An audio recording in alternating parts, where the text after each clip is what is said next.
The Caster's Global Passive.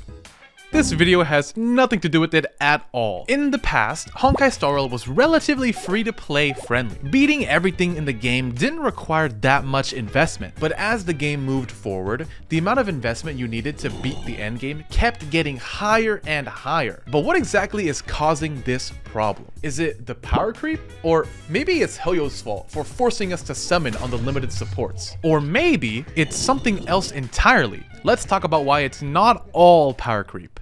Yes, it's true, HP inflation does add to the problem, but enemies aren't the only things getting power crept. We get characters that are much stronger than the previous character all the time, and all free-to-play players can still pick them up. Pulling for a Sela costs the same amount as pulling for a Maide. In the past, a team like this could clear pretty comfortably, one limited 5-star and one standard 5-star. These days, with similar investment, Maide can still clear almost just as comfortably. But for how long will he be able to? The current MLC is completely tailored to Maide, but what about the next one?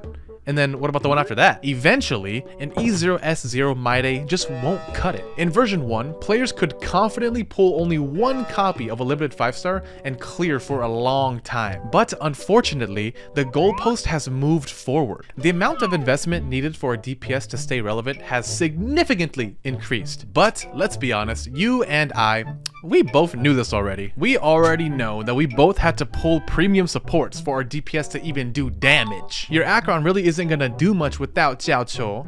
Your Fei Xiao isn't gonna really do much without Robin. The reason why you should be worried as a free-to-play player is because the amount of pulls you get per patch hasn't increased, but the investment required to get the same results has increased. By a lot. This is a phenomenon I like to call the bowling alley dilemma, or alternatively, BAD for short. In version 1, you could go to the bowling alley and if you hit a strike, you get 3 stars and an extra 60 stellar jades. And obviously, you want those stellar jades, so you walk down to bowling alley floor 12 and you get ready to clear this floor. As you're examining the floor, you realize that it's very ice tailored. But you have just the thing for this, your Jingliu bowling ball. You're confident, you're ready, so you take your shot. Oh, let's go! 3 stars, baby! 3 stars! Man, that was really easy. It's all thanks to you. My Jingliu ball. Me and you are gonna clear forever, aren't we? Alright, we're back. Let's see if we can still get 3 stars. Hey, excuse me, sir. Can I help you with something? You look confused. Yeah, so like, what happened to my lane? There's kind of like a hole. Yeah, no, that's normal, man. Don't worry about that. I don't think my Jingliu ball is gonna clear this.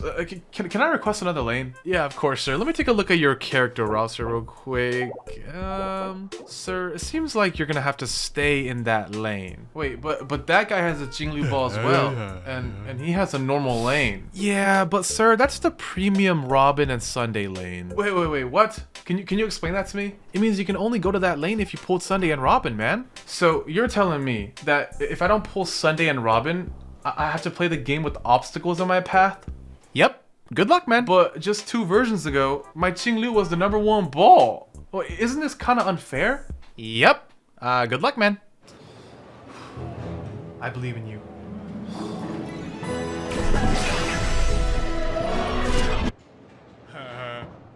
Man, fuck this. Man, that guy was weird, wasn't he? You think he was free to play? He sounded really bro. Oh, hey, sir. Hey, Pom Pom. Oh my god, sir, I've already told you. Oh, wow, is that a new Lycon? Bitch. What? Pulling for a premium support in HSR has been recommended by everyone ever since Ron, May, and Robin came out. So by now, you and I both know that we really can't pull DPS without pulling supports. We pretty much have to pull units in pairs now. My Acheron is E0S0 with no Xiao Cho, so I'm fucked. But the most concerning thing for all free-to-play players right now is not the HP inflation or their reliance on limited supports. It's actually the new Remembrance path. Aglaia and Casters. These are our first Remembrance DPS. And what do they both have in common? That's right, they both got big boobs. They're both missing free-to-play light cone options. In fact, the entire Remembrance path itself is lacking free-to-play light cone options. Aglaea's light cone is very strong, and the only other option is the Battle Pass light cone, which is obviously not free-to-play, and the 3-star poo-poo light cone. She literally has no other options. The gacha 4-star Remembrance light cone is actually worse than the 3-star one somehow. So for Aglaea, you either invest 70 pulls for her light cone, or you invest $50 for the Battle Pass one, which is still only 8% better than the 3-star option. This is a huge slap in the face to all free-to-play players. Not only will you need a premium support, you're also going to need a premium light cone. And obviously, this problem is not going anywhere with Castress either. She will 100% really want her light cone, probably even more than Aglaea. Castress scales off max HP, so you may as well give up on trying to run the 3-star light cones. There's a sentiment going on that you should be running like Bailu light cone or like an Abundance or Preservation light cone, and it's only like 20% worse than their signature, but there's no way that that is supposed to be the intended free-to-play option. The last choice you can do is to buy the Battle Pass light cone, but unless you buy it 5 times, you may as well spend that amount of money getting her signature. For my Quantum Only Challenge account, I'm probably going to be using a 3-star light cone or one of the high HP ones for a long time, just like you guys are. And I know a lot of you guys don't even have the resources to pull her and her light cone. But some of you out there might be saying, bro, catch. Light cones are easier to pull than characters, so why is it a bigger deal than Hoyo forcing you to pull a limited support?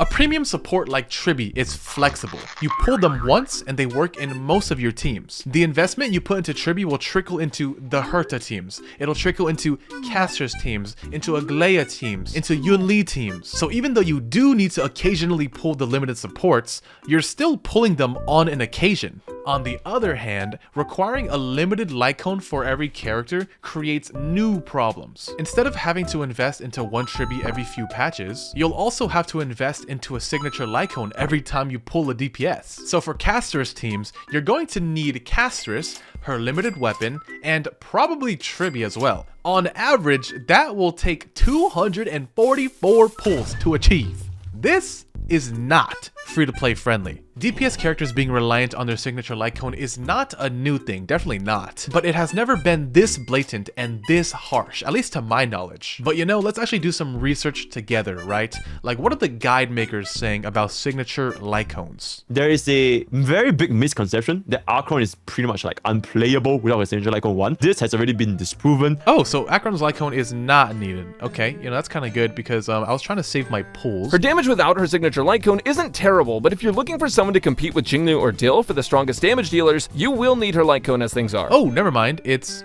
mandatory. Now, I spent most of my time using Acheron with the Good Night Sleep Well, and I can tell you that she still felt incredible. Mandatory to skip is what I meant to say. If you absolutely care about very fast clears, the S1 signature lets you do that more easily. Skip the character if I don't have the light cone. Oh yeah, okay, that makes sense. Yunli and Rappa have very limited alternatives to their signature, but at least they have alternatives at all. This is truly the first time that a new character has 0 free-to-play options. In my opinion, the free Remembrance Herta Shop light cone could have been a free-to-play option for casters, but that would reduce their sales, so obviously Hoyo is not going to do that. The idea of a new path like Remembrance is actually really cool. I love the concept of adding an entirely new set of characters whose mechanics are completely unique to the rest of the cast. Because I'm sure you guys also agree that one archetype can't stay on top for too long, or else it gets really stale. Like Super Break. Super Break was on top for almost a year,